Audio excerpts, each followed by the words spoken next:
Hey everybody, my name is Trish from Downey's Candle Company and welcome back to my channel. I recently got this rose mold, silicone mold, and I wanted to make some wax melt with it. So if you want to see how I do that, please keep watching.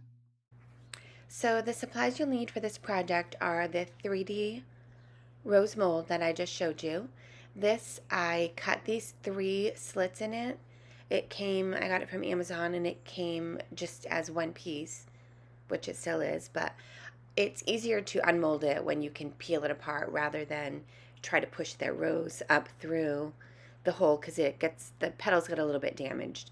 So I just secure it back together with some elastics to keep the sides in place and help prevent any wax from leaking through.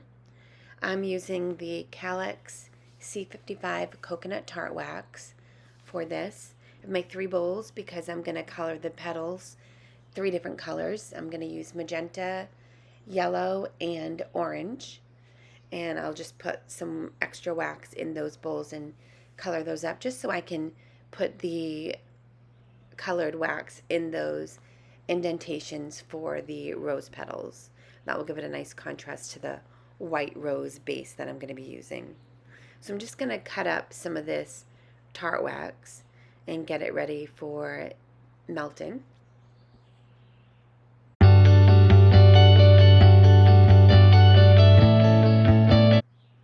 So the wax is melted and I've put some into these 3 individual bowls, and now I'm going to put some of my fragrance oil in there, and I'm using Rose Gelato for the scent of this whole project.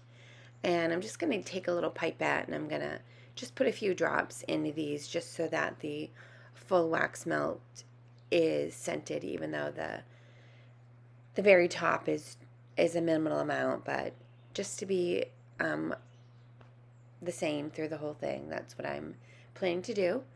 And now I'm going to put some dyes in here. Now, since it's such a small amount of wax, I don't really want to put like a full drop.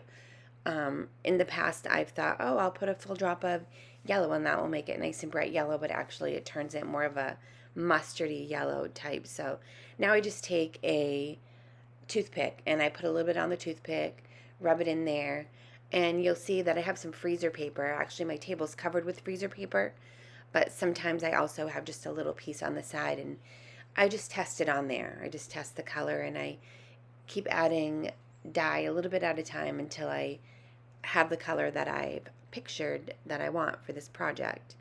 So I'm just gonna dye all 3 of these, and then we will come back and we will start filling in the indents. So now I have my colors the way that I want them to look, and I'm just going to start taking pipettes and I'm going to start just using the different colors and filling in a few of the center part and then a few of the tops of the rose petals with different colors. And this just takes a little bit of time because they're so small. You just gotta be a little bit careful. You don't want the colors dripping into each other. I don't think it would look too bad, but I just didn't want them going into each other. So just taking my time and getting all the colors in, going over any ones that I think need a little bit more. And now I am going to pour, these have cooled down and they don't take any time at all to cool down. So while you're melting your other wax back down, these cool right off. Then I'm just using the same C55 wax and just leaving it the natural white color. So it's a white rose with tinted rose petals. And so I'm just going to pour that in.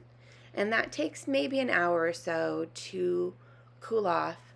So once this is cooled off, I will come back and I will show you the finished project. Okay, so I wanted to show you the finished product. You will notice a difference between the product that you saw as it was drying and as I unmolded it and what I'm going to show you today, because in the original mold I put orange, yellow, and pink.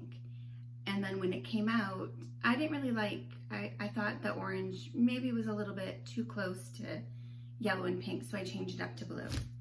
So this is the wax melt with the blue, and I think the blue gives it a nicer contrast.